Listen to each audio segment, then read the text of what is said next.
What's happening, Chupacabra Offroad? And today we're going to talk a little bit of two-wheel stuff.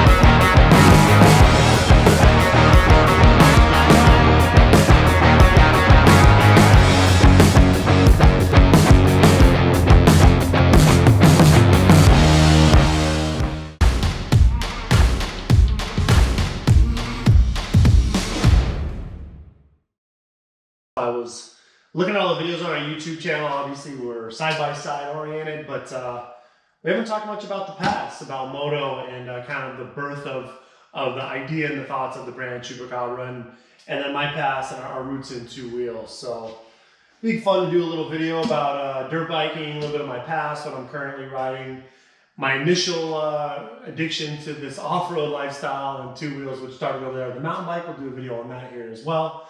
But yeah, standing here next to my current bike, which is a 2017 Husqvarna FX350.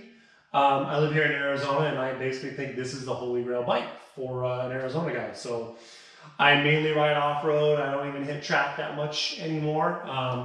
Over the years, I've done pretty much all of it. Growing up in Vegas, started off doing some desert riding and then desert racing. I then moved to Northern California, where I did ride some motocross. But mainly up in NorCal, the big scene is off-road riding, real single track, that type of stuff, like Clear Creek, other places like Hollister Hills I ride a lot when I used to live in San Jose area, as well as up a little bit further north, up in Napa Valley. And then when I moved to Southern California in 2009, I ended up moving to San Diego, and luckily I was only about 30 minutes from Pala, which is now called Fox Raceway, which is still my favorite motocross track of all time. So did a lot of motocross stuff there, some motocross racing. Most of the racing that I did do was works racing, which is, if you guys aren't familiar, predominantly West Coast. So it's usually an hour-long loop or hour-long race with a multi-loop race, usually based on a motocross track. Did a bunch of that, and then my bike flavors kind of varied over the years. So starting off back in the day, my first bike was a 94 Kawasaki KX250. At the time, I was heavy into mountain bike racing and knew that to get faster, I needed to get used to riding at faster speeds, more airtime. So I was able to purchase my first dirt bike back then. I think I was 19 years old.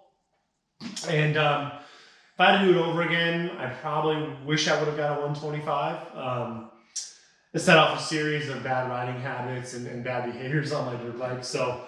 But growing up in the desert, we kind of all decided to get bigger bikes. You know, we would go to the dunes, we'd go to Dumont. We would go out and try to find jumps, and it was nice to have that power, so there was no excuse whether you could have the momentum type of thing.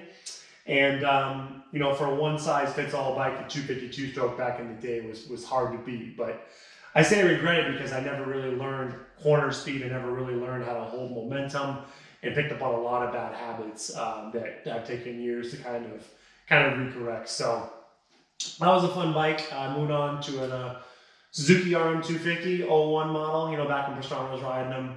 It was a pretty cool bike. Kind of sucked for desert racing because the front end was nervous, but it was a good bike. And then up to 05, I purchased my first four-stroke. If you guys have been riding Moto or you're around the motocross scene back in the day, you know that the four-strokes really started to take over. And then right in 05, I got the Honda CRF 450.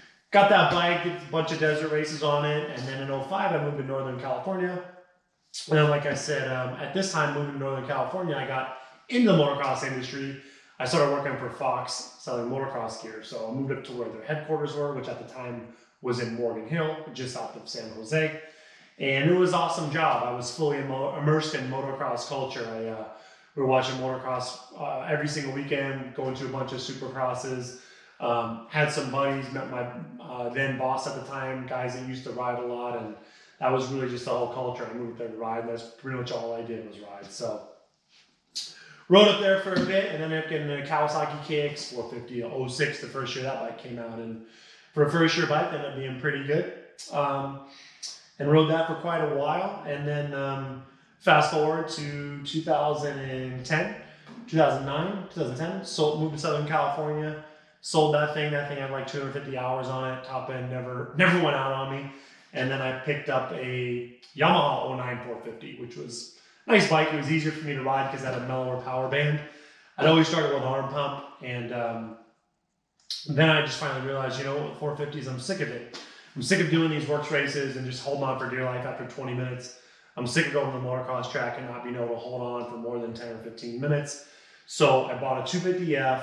I bought a used race bike off a buddy of mine from Moto Concepts, and it was probably the most fun I've ever had on a dirt bike. I was in SoCal, I was riding motocross, and I had this Yamaha 250F, which at the time, that bike was a real dog. It wasn't fuel injected, but the bike I bought had an A-kit suspension, had X-Trig triple clamps, it had, you know, a pumped up motor, I had to run race gas in it, had a custom carburetor, carbon fiber hubs, like MX31 tires. I just kind of fully converted to track queen when I was in SoCal, and I really loved that bike, and that bike really helped me become a lot better as a rider, really learned how to have a lot of corner speed. I could hold on to the bike for a lot longer. I wouldn't say I was necessarily a whole lot faster, but I would do a works race and I could hold on to it a lot better and have a lot more fun and feel like I could actually race the second half of the race. So from there, that kind of leads to where we're at today. I kind of went back and tried a couple 450s, and now I'm at the 350, which in my opinion is the complete holy grail. Even though I'm 6'3", 200 pounds, I just think a 450 wears me out. I haven't ridden one of these new 450s in the last couple of years. They're probably a little bit smoother to operate, navigate than what I used to ride, but this 350, I think it's got enough power for me here in the sandier washes that I'll ride.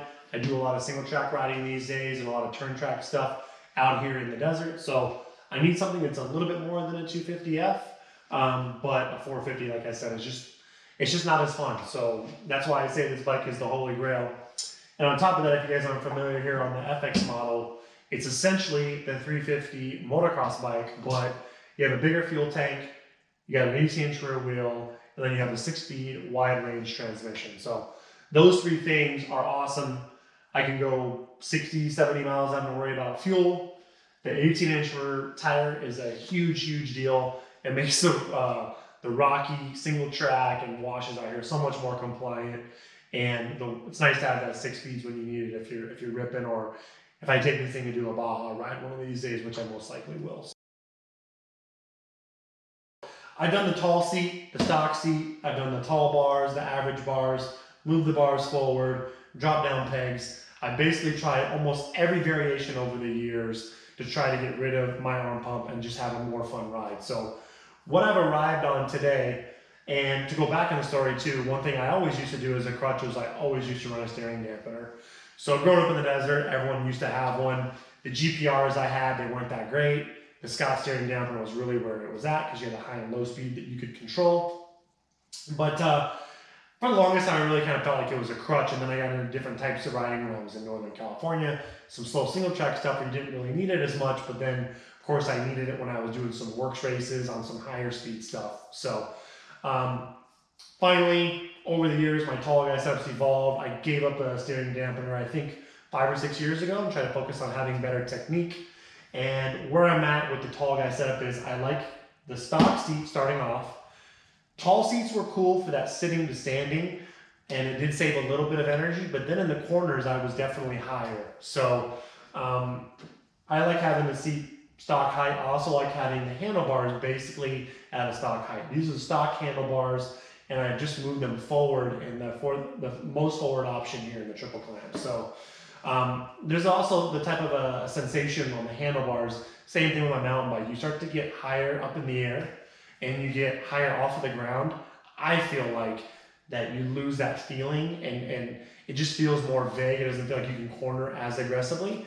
For sure when you're riding motocross, and even when you're going through some single track. So another thing I like about the low bars is I've got such long arms, it forces me to keep my weight over the front of the bike. One of the bad habits that I have, when you watch my video of myself riding or photos, I'm way off the back like a mountain biker. So starting off my two-row life in the mountain bike world, leaning back is always good. On a moto, of course, that's not good. You want to have your chin over the handlebars, back straight, using your legs. And yes, I'm a big fan of the hips unlocked, Ryan Hughes setup. Ryan Hughes, I took his training class back in 2010, and I'm a big fan of everything that he preaches in terms of motorcycle riding technique, balls of your feet, using your knees, using your legs. So I've been working on that. So combined with that regular seat, regular handlebars, move forward. The last couple things I do, for one, is I always run drop down pegs. So these are pro taper pegs. I've tried the Fastway pegs. I broke them. I've worn them out. These wear out and they do get slippery, these pro tapers, but what's cool about them is you can replace just the cleats. So you can get tall cleats if you're a short guy. Mine are 5mm down. They are kind of my favorite, I figure, because they don't bring them back, they just bring them down. And then finally, I'm running these stag pegs, which look absolutely hideous. I hate what they look like, but unfortunately I run them because they work. And what happens is when you have your foot on the peg, you can rest your boot against them. And for me, a big problem is accelerating out of the corners, being so far off the back of the bike. It really just helps me squeeze a little bit extra, not pump up as much when I'm accelerating out of turns. Keeps me mindful to stay forward on the bike, and you can adjust them, which a couple millimeters forward and back makes a big difference. I think I heard Ricky Braybeck runs them, and I think a lot of guys, like one of my buddies just raced Baja.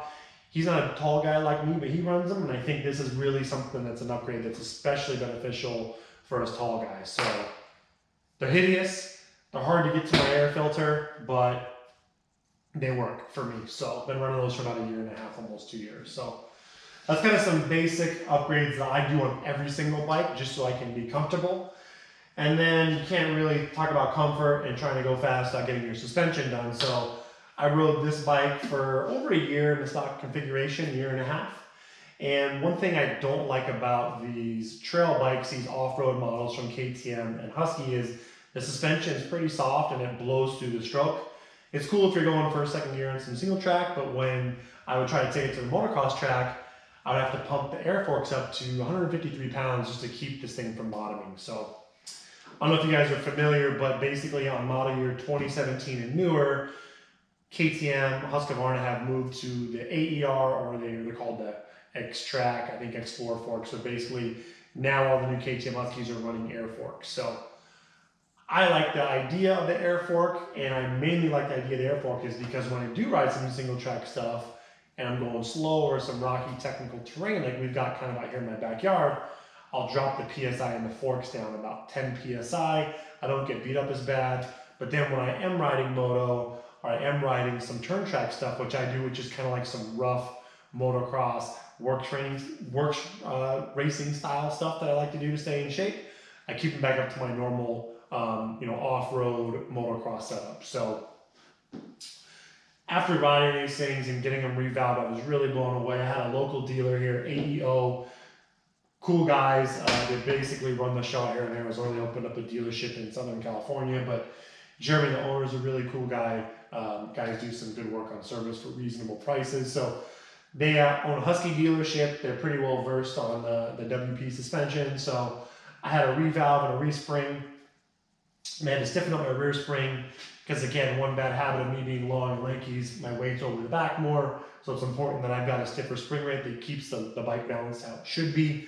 And I kind of noticed this on all my bikes now, even on my mountain bike. I'm running a little bit stiffer than the front to keep the back end up, and then I don't have that much weight over the front end, so I tend to run the forks pretty soft. So that's just kind of something that has worked for me.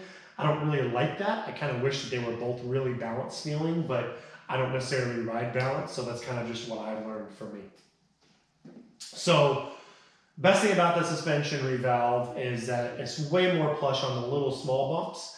And now I've got my fork pressure down, I think 135. So it's 15 to 18 pound PSI, almost 20 PSI lower than the stock setup, which the stock valving was mediocre at best. So big fan of getting these things resprung and revalved. There's another company I almost went with called Kreft, and I was really interested in their front WP fork rebuild because they have an externally adjustable revalving adjustment, which is really cool.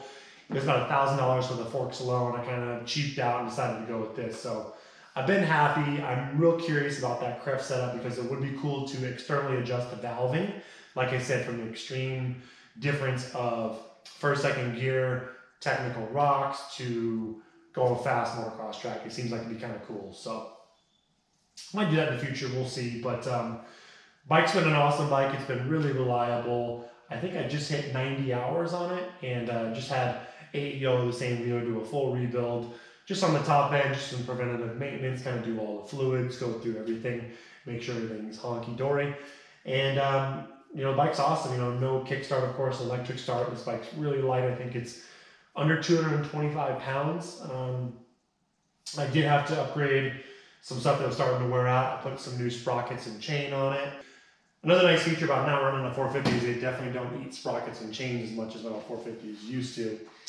And then tire-wise, I'm running an MX52 in the front, and I'm running an AT81 in the rear. So back when I was in SoCal, I got really spoiled. Good dirt tires that were out that quick, so I run MX32s, MX31s. And I've kind of always been a Dunlop guy. Every time I've kind of got away from Dunlop, particularly fronts, I haven't been as happy. But now that I'm out here in the desert, I tried running a 32, and I took the knobs off it like way too quick. So I'm just too cheap to be replacing tires that often. Like, yeah, the traction's insane, but they just wear it too quick out here in the rocks. So went with that 52, it's gonna hold up a little bit better, probably a decent compromise. And then for the 81, I just kind of decided to try this out just to see how it would hold up. I've tried all different types of rears. I've done like the Maxxis IT deserts. I'm not as picky on the rear because I'm more about having just some knobs that are gonna hold up. That's just kind of like the cheap desert rat in me, just kind of always wanting to get as much as I can out of my rear tire. I'll usually flip them.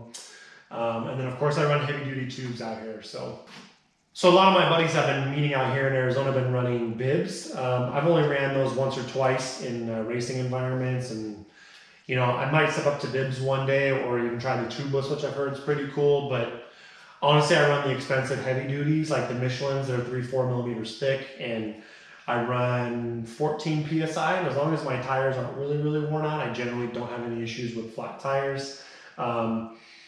Get away with a little bit less, maybe 11 PSI when I go run the motocross track. So I'm just kind of old school with that. Like I said, I don't want to deal with, I do my tires myself, and heavy duties tend to work well for me. So that's kind of a basic rundown of all the upgrades. I did throw on an FMF slip-on exhaust, mainly just because it looks cool. It's a little bit lighter, and it does have a nice throatier sound. I don't know if I can say I even noticed the lightweight of it. I think it's a couple pounds lighter, but I'd say it definitely feels a little bit more peppy, maybe slightly, when I put it on. Another cool thing about these 2017 and newer Husky and KTMs, they do have the different maps. So I've got a 1 and a 2 map, and I also have a traction control. So if I am getting tired, if I'm running on really slippery, slow speed stuff, I'll usually turn the traction control on, or I'll go with the more aggressive map if I'm riding Moto or riding something with good traction. And the differences are subtle, but for me, you know, not that big of a deal. So like I said, the bike's been amazing. I've blown a couple fork seals. This clutch has worked great. I don't run a Recluse. A lot of guys I do ride off-road with run Recluses here, but I don't really think it's super technical compared to the stuff I rode in Northern California. So I'm not too heavy on the clutch. I've heard, you know, people that run the Recluses, they just absolutely love them. But like I said, I just don't think I really need it out here. I don't really get too tired when I'm fanning it. And the technical hill climbs I've hit out here aren't that bad, aren't that long. Nothing like when I was in NorCal with the slippery roots, the slippery mud, slippery rocks, all that type of stuff. So maybe in the future I'll try it. But other than that, I definitely threw on a skid plate, of course. Got some swing arm guards here just to protect the swing arm, and mainly just kind of black the bike out and make it look pretty. As you can see, I went with all teal HRV's plastic. Really just want to, of course, promote the brand, promote Chupacabra. Looks a little bit tacky to me. I don't know if I would do it again. I'd probably do something a little more muted. I really tried to disguise all the white because I don't think white and teal look that great together. It'd look better if it was a black frame, but I wasn't really about to take the whole bike down to the frame, just to powder coat it, just to look pretty for an off-road bike that's gonna get hammered. But I tried my best, blacked it out, covered it all up. Looks pretty good, works good, and that's it. That's pretty much a little breakdown. So I'm gonna leave you guys with some footage here, some stuff I got to go riding. It's about ready to rain, so I think I'm gonna hop on this thing here again in the next couple of days. But out here in Arizona, we do get some of those monsoon rains in the summer and the winter. Like honestly, this is the first thing I reach for, just because when it does rain, there's some puddles. Taking the razor out is a mess. Of course, I'd love to get on and spin some laps. I recently turned 40 last year and haven't raced in a couple of years, but I've been working out a lot. I'm in pretty good shape, so I'm thinking I want to go hand it to those old timers, maybe at a race. So maybe I'll go do a works race or something local out here, maybe a desert race just for fun, just to go see. And I definitely miss that feeling of doing a long, hard ride or a race and just how sore you are and the feeling of accomplishment of pushing yourself on a bike. And that's definitely something I love about Moto. It's working at Fox, I love the culture there. We had a fun time, a lot of amazing experiences. I got to go ride at Ricky Carmichael's house at the ranch with Big Rick grooming the track, and Ricky was giving us riding tips, which was a once-in-a-lifetime experience. Got immersed with a lot of different cool experiences, getting to hang out with certain athletes, you know, like Ken Roxon and Jen Henley, got to be a name dropper, but that's what it was. It was a lot of fun, and I really miss those days a lot, especially living in Southern California and riding Paula all the time. My favorite track, that's all we used to do, my wife and I, when we first started dating. I got her into riding.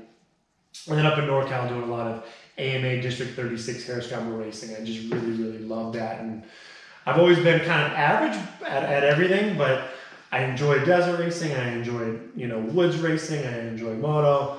You know, works is kind of in between all that, and I just love riding, man. I just love being in the dirt. So maybe one of these days it'll be a fun YouTube video to go out and do a race in the Razor and maybe race this thing. You know, some of these District 38 races that we're doing, they got a moto race in the morning. So I'm kind of starting to get the itch. I need to go get some real seat time in because I don't want to show up unless I'm ready to race. But love this thing, man. I highly recommend, if you haven't ridden the 350, to go check one out if there's a KTM Husky demo day. And unless I think you're really fast and really strong, I think a 450 is too much bike for most riders, in my opinion. So hope you guys like watching this.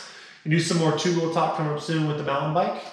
Hope you like the content here. Some single track stuff out here. A couple different places. One is near where I live here, Lake Pleasant. There's some fun single track. This was a insanely epic day. We had rain the night before. It was nice and moist and cold. I don't think I've had more fun riding single track out here behind out where I live other than this day. And then some other footages from my buddy took me out to another spot called Wildcat Canyon, which is out north of Scottsdale area. First time riding out there, definitely more of a decomposed granite, less rocky, really fun terrain. I enjoyed that as well. So if you guys are two-wheel guys, you're like me, that's kind of the birth of it. We'll get together and do some riding with you guys out there and bring this bike out to some more razor rides we go on, places like Ocotillo where it's just as much fun on two wheels as it is four. Thanks for watching. See you next time.